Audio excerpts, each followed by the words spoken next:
আমাকে অনেক অভিভাবক জিজ্ঞেস করেছেন যে তাদের ছেলে মেয়েদেরকে আইজারগুলোতে বেসিক সায়েন্স মানে ন্যাচারাল সায়েন্সে পড়ানোটা ঠিক হবে, না অনেক নাম করা যে প্রতিষ্ঠান আছে মানে ইউনিভার্সিটিগুলো আছে সেইগুলোতে ব্যাচেলার বা মাস্টার ডিগ্রি বেসিক সায়েন্সে করাটা ঠিক হবে। দেখুন, আমার নিজের 3 বছরের রিসার্চ এক্সপিরিয়েন্স থেকে বলতে পারি, যেটা আমি আইজার কলকাতা থেকে করেছি। আজকের দিনে দাঁড়িয়ে ইন্ডিয়াতে যদি কেউ বেসিক অর্থাৎ ন্যাচারাল সায়েন্সে ব্যাচেলার এবং মাস্টার ডিগ্রি করতে চায়, তাহলে আইজারগুলো হচ্ছে সব থেকে বেস্ট ইনস্টিটিউশন। আমি আমার ভিডিওতে আপনাদেরকে বোঝাবার চেষ্টা করছি। প্রথমেই বলি, আইজার কথার মানে হচ্ছে Indian institution of science education research. এই ইনস্টিটিউশনগুলো 2000-এর প্রথমের দিকে আইআইটির ধাঁচে তৈরি করা হয়েছিল। যেমন 1950 সালে আইআইটি তৈরি করা হয়, সেগুলো হচ্ছে ভারতবর্ষে ইঞ্জিনিয়ার তৈরি করার জন্য। ঠিক একই রকমভাবে ভারতবর্ষে সায়েন্টিস্ট তৈরি করার জন্য বা ন্যাচারাল সায়েন্স বা বেসিক সায়েন্সের ইন্টারেস্ট বাড়াবার জন্য এই আইজারগুলো তৈরি করা হয়। এখানে হচ্ছে ব্যাচেলার, মাস্টার ডিগ্রি এবং পিএইচডি এবং পোস্টডক করানো হয়, সেগুলো সবগুলো বেসিক সায়েন্স, যেমন ফিজিক্স, কেমিস্ট্রি, বায়োলজি, আর্থ সায়েন্স, কম্পিউটার সায়েন্স, তারপরে আরও অনেক কিছু সাবজেক্টে যেখানে এখানে বেসিক সায়েন্সের যে সাবজেক্টগুলো, থিওরি, প্র্যাকটিক্যাল এবং তাদের যে রিসার্চ, সেগুলো সব হয়। এবং আইজারগুলো এই মুহূর্তে ভারতবর্ষের বেস্ট ইনস্টিটিউশন নয়, পৃথিবীর অন্যতম ইনস্টিটিউশনে তৈরি হয়েছে। কিছু কিছু যে প্রফেসর আছে তারা হচ্ছে আইজারের যে প্রফেসররা, মানে বেশ কয়েকজন ভারতবর্ষে শুধু পরিচিত নাম নয়, গোটা পৃথিবীতে তাদের নাম ছড়িয়ে আছে। এবং আমার নিজের এক্সপিরিয়েন্স থেকেও আমি বলতে পারি যে আইজারগুলো হচ্ছে বেসিক সায়েন্স পড়ার সব থেকে মানে মানে কি বলবো, ক্রিম ইনস্টিটিউশন। কেন এবারে বলি, তার কারণ হচ্ছে আমি আমার আগের ভিডিওতেও আপনাদেরকে বলেছি যে আজকের দিনে দাঁড়িয়ে যদি কেউ শুধুমাত্র ভাবে যে থিওরি আর প্র্যাকটিক্যাল করে সে বিরাট লম্বা দৌড় যাবে, তাহলে কিন্তু এটা ঠিকঠাক কনসেপ্ট না।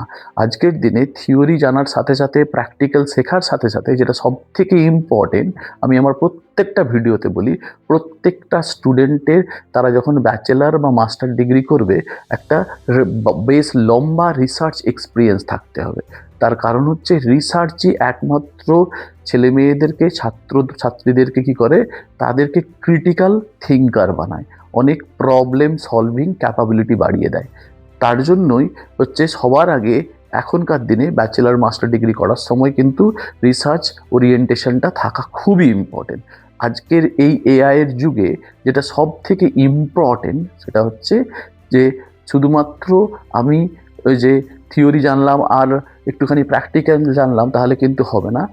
কোম্পানিগুলো পরবর্তীকালে বা যে কোনো জায়গায়, একাডেমিয়াতে বা যে কোনো জায়গাতে যদি লম্বা দৌড় দিতে হয়, তাহলে কিন্তু ক্রিটিক্যাল থিঙ্কার হতে হবে, সাথে সাথে প্রবলেম সলভিং ক্যাপাবিলিটিও কিন্তু বেস্ট লেভেলের হতে হবে। এর জন্যই হচ্ছে আপনাদেরকে বলছি সব থেকে ভালো ইনস্টিটিউশন হচ্ছে আজকের দিনে আইজারগুলো। আমি একটা ছেলের উদাহরণ দিই। সেই ছেলেটা, আমি যখন ওখানে রিসার্চ করতে শুরু করি, সেই সময় ও বিএসএমএস করা শুরু করে। ও প্রথম মাস থেকে আইজারে যখন ও ব্যাচেলার, মাস্টার ডিগ্রি করতে শুরু করে আইজার কলকাতাতে, প্রথম মাস থেকে, আমি তখন ওখানে আমার পিএইচডির পরে জয়েন করেছি, ও তখন স্কুল কমপ্লিট করে জয়েন করেছে। তো আমরা একটা ল্যাবেই প্রায় কাজ করতাম। ও প্রায় 5 বছর অনেকগুলো ল্যাব ঘুরে আলটিমেটলি লাস্টে আমাদের গ্রুপটাতে হচ্ছে প্রায় 3.5-4 বছর ধরে কাজ করেছিল এবং প্রচুর পেপার পাবলিশ করে। সেই এক্সপিরিয়েন্স থেকে ও ইউকের কেমব্রিজ ইউনিভার্সিটি থেকে হচ্ছে পিএইচডি করছে এখন। এবং কিছুদিন আগে আমি জানলাম ও হচ্ছে যে কেমব্রিজের যেটা সব থেকে ভালো স্টুডেন্ট অ্যাওয়ার্ড হয় সেটাও পেয়েছে এবং অসাধারণ ভালো ভালো রিসার্চও করেছে। তো ও এইগুলো সব করতে পেরেছে, আমি যেটা বলতে চাইছি সেটা হচ্ছে আইজারের জন্যই করতে পেরেছে।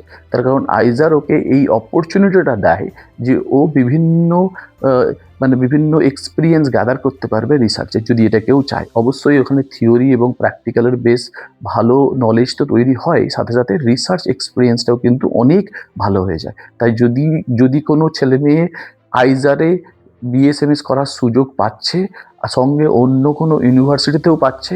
আমাকে যদি জিজ্ঞেস করেন তাহলে আমি আপনাদেরকে বলবো আপনাদের ছেলে মেয়েকে বা কোনো ছাত্রছাত্রী যদি চাইছে তারা কিন্তু আইজারেই ভর্তি হোক, এবং আইজারে ভর্তি হয়ে ব্যাচেলার মাস্টার ডিগ্রির পরে যখন ওদের প্রত্যেক দিনের ক্লাসের পরে যে সময়টা থাকে, মোবাইল না ঘেটে, বন্ধু বান্ধবদের সঙ্গে ফালতু আড্ডা না বেড়ে, ঠিক আছে, প্রেম প্রীতি না করে, সবার আগে যেটা করতে হবে সেটা হচ্ছে কি প্রত্যেক দিন কোনো না কোনো ল্যাবে গিয়ে, যে ল্যাবটা ওর যে রিসার্চটা করতে ইচ্ছে করে সে প্রফেসরের সঙ্গে কথা বলে যে আমি আপনার ল্যাবে কাজ করতে চাই প্রথম থেকে, বা ওখানে এমনও অপরচুনিটি আছে যে ও কোনো একটা ল্যাবে কাজ করতে শুরু করলো, তারপরে ওর 1 মাস পরে মনে হলো যে ওই কাজটা ওর ভালো লাগছে না, এখন ব্যাচেলার মাস্টার ডিগ্রি করবে, তখন ও ইমিডিয়েটলি অন্য গ্রুপেও যেতে পারে। তো এই যেরকম যদি কেউ এক্সপিরিয়েন্স গ্যাদার করতে পারে 5 বছরে, তাহলে ভবিষ্যতে ওকে চাকরি পেতে বা এমন মানে একাডেমিয়াতে থাকতে বা ইন্ডাস্ট্রিতে যেতে কেউ আটকাতে পারবে না। তাই আমার কথাতে আবার আমি বলবো, আইজার ইজ দ্য বেস্ট ইনস্টিটিউশন আজকের দিনে দাঁড়িয়ে বেসিক সায়েন্স পড়ার জন্য। ফিজিক্স, কেমিস্ট্রি, ম্যাথ, বায়োলজি যে কোনো সাবজেক্টের আইজারের আগে অন্য কোনো ইউনিভার্সিটিগুলো এই অপরচুনিটি দিতে পারবে না, যেটা এই মুহূর্তে সবথেকে ইম্পর্টেন্ট।